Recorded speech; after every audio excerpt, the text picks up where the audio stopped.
Hello everyone, আজ আপনাদের সামনে নিয়ে চলে এসেছি একটি সুন্দর খিচুড়ি রেসিপি। সেটি খুবই অল্প সময়ের মধ্যে বানিয়ে নেওয়া যায় এবং এটা খেতে খুবই সুস্বাদু হয়। বাচ্চা থেকে ছোটরা সবাই কিন্তু খুবই পছন্দ করবে। তো এখন প্রায় জল হচ্ছে, বাচ্চাদের বায়না তো লেগেই থাকে খিচুড়ি করার জন্য। তো এটি অল্প সময়ের মধ্যে তৈরি করা যায়, তার জন্য তৈরি করে দেবেন। বাচ্চারা কিন্তু খুব সুন্দরভাবে খেয়ে নেবে এবং খেতেও কিন্তু খুবই সুস্বাদু হয়। তো তার জন্য রেসিপিটি স্কিপ না করে পুরোটাই দেখবেন, তাহলে আপনাদের বুঝতে কোনো অসুবিধা হবে না। তো তার জন্য এখানে আমি আমার পরিমাণ মতো গোবিন্দভোগ চাল নিয়ে নিলাম এবং চালগুলোকে ধুয়ে ভালোভাবে পরিষ্কার করে নেব। আপনারা যে ভাত রান্না করার জন্য চাল ব্যবহার করেন সেগুলো নিয়ে নিতে পারেন, কোনো অসুবিধে নেই। তো তার জন্য এখানে কড়াইয়ে বেশ কিছু পরিমাণ তেল নিয়ে নিলাম। তেলের মধ্যে লবঙ্গ, এলাচ, দারচিনি, জিরে, তেজপাতা ফোড়ন দিলাম। তারপর ফোড়নটা যখন খুব সুন্দর একটা স্মেল আসবে তখন এখানে আদা আর জিরে বাটা একসঙ্গে পেস্ট করে রেখেছিলাম সেটা দিয়ে দিলাম। তো দেওয়া হয়ে গেলে এখানে কিছুটা হলুদ অ্যাড করে দেবেন তাড়াতাড়ি, না হলে ফুটে গায়ে লেগে যেতে পারে। আদার পেস্ট আছে তার জন্যই বলা হচ্ছে। তো তারপর এখানে ফ্লেভারের জন্য কিছুটা গ্রেট করে রাখা আদা রেখেছিলাম সেটাও অ্যাড করলাম। তো আপনারা এইভাবেই তৈরি করে নেবেন। তো অ্যাড করার পর ভালোভাবে কষিয়ে নেবেন। তারপর এখানে আপনাদের পরিমাণ মতো কিছুটা লঙ্কা গুঁড়ো অ্যাড করবেন। তো লঙ্কা গুঁড়োটা বুঝিয়ে অ্যাড করবেন, বাচ্চারা যদি খায় তার মতো পরিমাণ মতো দেবেন। তো কষানো হয়ে গেলে এখানে কিছুটা মুসুর ডাল আমি আগে থেকে ভিজিয়ে রেখেছিলাম সেগুলো অ্যাড করব। আর অ্যাড করা হয়ে গেলে নাড়িয়ে চাড়িয়ে নেবেন। তারপর কিছুটা মুগ ডালও ভেজে রেখেছিলাম সেগুলোও অ্যাড করব। অবশ্যই আপনাদের পছন্দ মতো এখানে ডাল ব্যবহার করতে পারেন, কিন্তু মুগ ডালটা অবশ্যই দেবেন, তাহলে খিচুড়িটা একটু মাখো মাখো ভাব হবে এবং খেতেও কিন্তু খুবই ভালো লাগবে। তো এই দেখুন আমি মুগ ডাল ভেজে রেখেছিলাম সেগুলো অ্যাড করলাম। আর যদি পারেন তাহলে একটু ঘিয়ে ভেজে নেবেন, তাহলে ফ্লেভারটা খুবই ভালো আসবে। ঘি না থাকলে তেলেই ভেজে নেবেন, কোনো অসুবিধে নেই। তো তারপর এখানে আপনাদের পরিমাণ মতো লবণ অ্যাড করবেন। লবণ অ্যাড করার পর ভালোভাবে নাড়িয়ে চাড়িয়ে কষিয়ে নেবেন।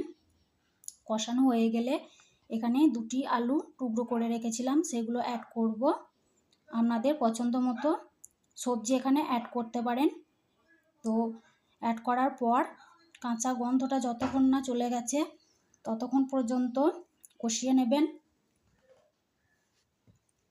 কষানো হয়ে গেলে এখানে গরম জল অ্যাড করবেন।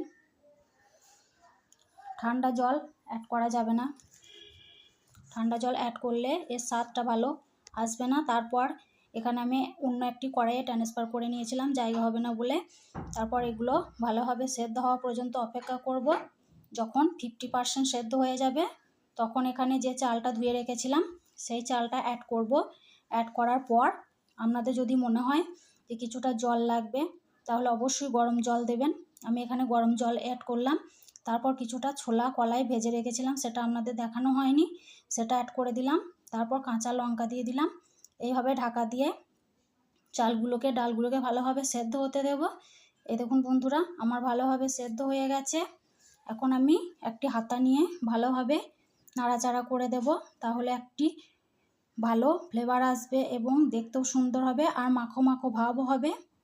তো এইভাবেই হাতা নিয়ে একটু নাড়াচাড়া করে দেবেন, তাহলে খিচুড়িটা মাখো মাখো ভাব হলে খেতে খুবই সুন্দর হবে। তারপর এখানে কিছুটা জিরে গুঁড়ো ভেজে রেখেছিলাম আর গরম মশলা একসঙ্গে দিয়ে দিলাম আর একটু ঘি দিয়ে দিলাম। তারপর ঢাকা দিয়ে দেব। তারপরে 5 মিনিট পর এখানে খুলবো যাতে স্মেলটা খিচুড়ির মধ্যে ভালোভাবে ছড়িয়ে যায়। এই দেখুন বন্ধুরা খোলার পর একটা খুব সুন্দর স্মেল আসছিল। আপনারা অবশ্যই বাড়িতে তৈরি করবেন, তাহলে বুঝতে পারবেন কতটা সুন্দর খেতে হয় এবং স্মেলটা কত সুন্দর আসে। তারপর ভালোভাবে নাড়িয়ে চাড়িয়ে নামিয়ে নেব। এই অবস্থাতেই নামাবেন, তাহলে একটু পর খুবই আঠালো ভাব হয়ে যাবে।